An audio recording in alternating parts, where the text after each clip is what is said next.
2월 27일 새벽 예배를 하나님께 드리겠습니다.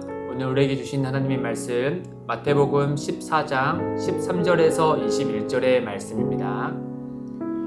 예수께서 들으시고 배를 타고 떠나사 따로 빈들에 가시니 무리가 듣고 여러 고을로부터 걸어서 따라간지라. 예수께서 나오사 큰 무리를 보시고 불쌍히 여기사 그 중에 있는 병자를 고쳐 주시니라. 저녁이 되매 제자들이 나와 이르되 이곳은 빈들이요 때도 이미 저물었으니 무리를 보내어 마을에 들어가 먹을 것을 사 먹게 하소서. 예수께서 이르시되 갈 것 없다 너희가 먹을 것을 주라. 제자들이 이르되 여기 우리에게 있는 것은 떡 5개와 물고기 2마리 뿐이니이다. 이르시되 그것을 내게 가져오라 하시고 무리를 명하여 잔디 위에 앉히시고 떡 5개와 물고기 2마리를 가지사 하늘을 우러러 축사하시고 떡을 떼어 제자들에게 주시매 제자들이 무리에게 주니 다 배불리 먹고 남은 조각을 12바구니에 차게 거두었으며 먹은 사람은 여자와 어린이 외에 5,000명이나 되었더라. 아멘. 우리나라 속담 가운데 콩 한쪽도 나눠 먹으라 라는 말이 있죠. 이 콩 한쪽은 누구에게 줘도 만족할 만한 양이 아닙니다. 그럼에도 불구하고 이 콩 한쪽도 나눠 먹으라는 것은 배고픔도 같이 느끼고 또 만족감도 같이 느끼는 어떤 공동체적 유대감을 위해서 이런 말이 생겼겠죠. 이런 공동체적 유대감을 무시한 채 자기의 배만 채우는 사람이 그 공동체 안에 있다면 그 공동체는 언젠가는 무너져 내리고 말 것입니다. 오늘 말씀을 보면 저자 마태는 앞서서 14장 1절에서 12절에 나온 이 헤롯이 행한 행동과 그리고 예수님이 행하신 행동을 오묘하게 이렇게 비교하면서 우리에게 말씀하고 있는 것을 볼 수 있습니다. 이 분봉왕 헤롯은 유대 지역을 통치했습니다. 그러나 그가 잔치를 벌이면서 배불리 먹고 있을 때 그 왕으로서 해야 될 일을 다 하지 못했죠. 그 유대 지역의 백성들은 형편이 녹록하지 않고 너무나 어려웠습니다. 물론 그 가운데 어떤 수치를 통해서 우리가 다 알 수는 없지만 예수님께서 여러 고을을 다니시면서 행하신 기적들을 보는데 그때 참 어려운 세월을 보내고 있다는 것을 알 수 있죠. 수많은 무리가 예수님께 고침을 받고 또 예수님께 위로를 받기 위해서 그 형편이 어려움에도 불구하고 예수님께 계속 찾아오고 있지 않습니까?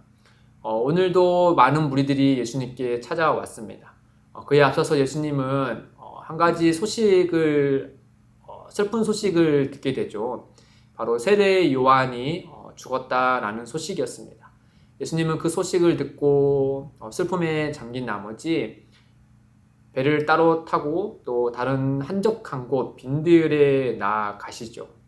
앞서서 14장 1절 12절 보면은 분봉왕 헤롯이 그의 동생 빌립의 아내 헤로디아와 결혼한 것을 두고 세례 요한이 책망하자 그를 감옥에 가둘 뿐만 아니라 이 헤로디아 딸이 그를 왕을 기쁘게 해서 그 기쁨의 보답을 무엇을 줄까라고 했더니 이 딸이 세례 요한의 목을 주십시오라고 말하지 않습니까? 그 딸의 말 한마디 때문에 이 헤롯은 세례 요한을 참수하고 말죠. 이 소식이 예수님께 들려왔던 겁니다. 그래서 예수님은 그 따로 한적한 곳에 가서 그 슬픔을 생각하기 위해서 아마도 떠났었겠죠. 예수님도 이렇게 슬퍼하셨던 것처럼 당시 백성들도 매우 슬퍼했을 겁니다. 참담했겠죠. 세례 요한은 누구나도 다 알고 있듯이 하나님께서 보내신 선지자로 사람들이 받아들이지 않았습니까? 그런데 그 선지자가 저 분봉왕 헤롯에 의해서 죽게 되었으니 이스라엘 백성들의 입장에서는 어떤 민족의 지도자가 죽게 된 것으로 인해서 참담하고 너무나 슬프고 괴로워했을 것입니다. 예수님도 마찬가지였죠.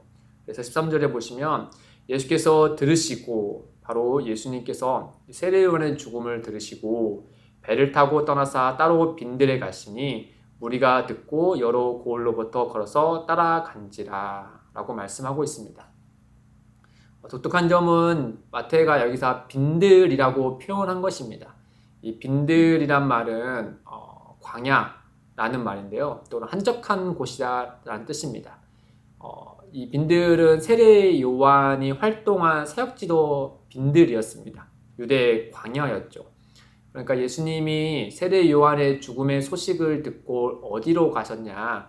바로 세례 요한이 활동했던 그 사역지 그곳으로 마치 간 것처럼 마태는 우리에게 이렇게 묘사해서 세례 요한의 행적과 예수님의 행적을 연결하여서 우리에게 말씀해 주고 있죠. 어쨌든 예수님은 세례 요한의 죽음을 슬퍼하셨을 겁니다. 슬퍼하시면서 따로 한적한 곳에 나아가셨죠.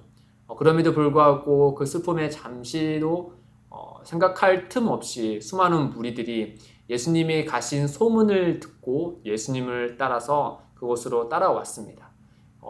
이 큰 무리를 보신 예수님은 그들을 내가 슬픔에 잠겼으니 떠나가라 라고 말씀하시지 않고 오히려 그들을 받아들이면서 그들에게 또 하나님의 말씀에 또 위로의 말씀을 전하실 뿐 아니라 아픈 사람들을 고쳐주는 일들을 계속해서 해 주셨습니다.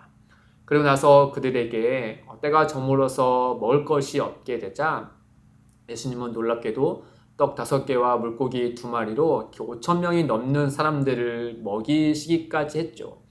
여러분 한번 상상해 보면은 예수님께서 그 5,000여 명의 사람, 어린아이와 여자까지 하면은 거의 10,000명에 가까운 사람들이겠죠. 그 사람들에게 하나님께 기도하시고 떡을 떼어서 나눠주시자 수많은 사람들이 먹고 무려 12바구니가 남긴 그 사건을 보면서 사람들은 무엇을 상상했겠습니까? 맞습니다. 그 옛날 이스라엘 백성들이 이집트에서 탈출하여서 광야에서 하나님께서 그들에게 때에 따라 만나와 메추라기를 주셨듯이 이 헤롯의 횡포를 피해서 빈들에 온 무리들이 예수님께서 주시는 그 양식을 먹으며 그 안에서 즐거워하고 있는 모습을 그들이 바라보고 또 경험하고 있었던 것이죠. 그리고 그들은 그 예수님 안에서 하나님 말씀을 듣고 병 고침을 받을 뿐만 아니라 예수님이 주시는 그 양식을 먹으며 그 안에서 즐거워하고 기뻐하고 또 감사했을 겁니다. 그리고 그 남은 바구니가 무려 12바구니나 됐다라고 오늘 말씀에서 우리에게 알려주고 있죠. 사랑하는 성도 여러분, 우리는 이 말씀을 통하여서 한 가지를 같이 묵상했으면 좋겠습니다. 한 가지는 바로 무엇이냐? 우리에게 어떤 어려움과 고난과 또 참담한 현실이 우리에게 급히 찾아와서 우리를 주저앉게 할 때라도 우리는 예수님께 나아가야 한다라는 것이죠. 당시 헤롯은 분봉왕이지만 왕의 사명을 백성들에게 다 해야 했습니다. 백성들을 잘 돌봐야 했죠. 그러나 헤롯은 콩 한쪽도 오로지 자기만을 위해서 채우고 자기 배를 채우기 위해서 자기 잔치만 버릴 뿐 그는 백성들을 돌보지 않았습니다. 그러나 그런 목자 없는 양과 같은 신세가 되었던 백성들이 유일하게 가질 수 있는 희망은 바로 무엇이냐? 그들의 곁에 있는 예수님을 바라본 것이죠. 그 예수님이 가신다. 그 소문을 듣고 그들은 예수님께 나아갔을 때 그 안에서 위로와 또는 회복을 경험할 수 있게 된 겁니다. 또한 우리가 그 말씀을 살펴봤을 때 한 가지 참 우리에게 인상이 깊은 것은 예수님께서 자기를 찾아온 무리들을 위해서 행하신 일입니다. 그들을 떡을 나눠주시기 전에 예수님께서 행하신 일이 있죠. 바로 하늘을 우러러 보시고 축사하신 겁니다. 하늘을 바라보시고 이 무리들을 불쌍히 여기시는 마음으로 하늘의 하나님께 간구하고 그리고 그 무리들에게 축복하면서 떡을 나눠주신 것이죠.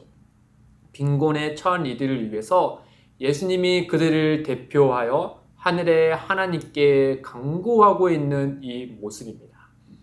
이 모습은 비단 그 오병이어가 일어났던 그 장소에만 일어나는 것이 아니고 영원토록 살아계신 하나님 아들이신 예수님은 지금 오늘 이 시간도 그 일을 행하고 있습니다.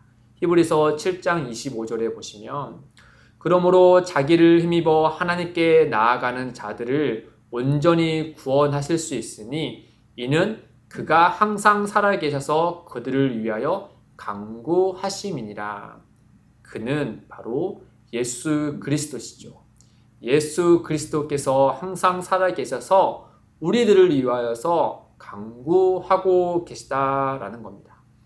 사랑하는 성도 여러분, 항상 살아계셔서 만왕의 왕으로 역사하시는 예수님은 지금도 자기 스승을 위하여 찾아오는 이들을 위하여서 우리들의 궁핍과 고난과 어려움을 위하여서 강구해 주시는 분이십니다.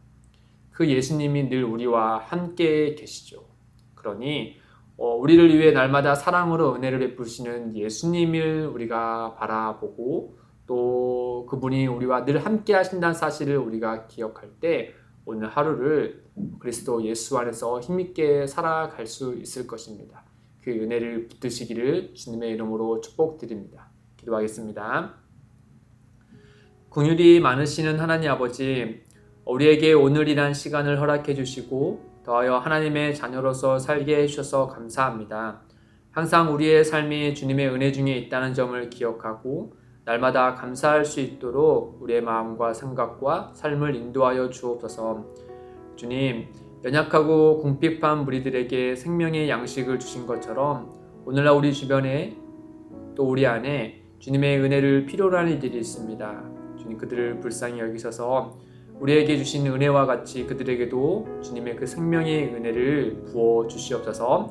감사하며 예수님의 이름으로 기도드립니다. 아멘.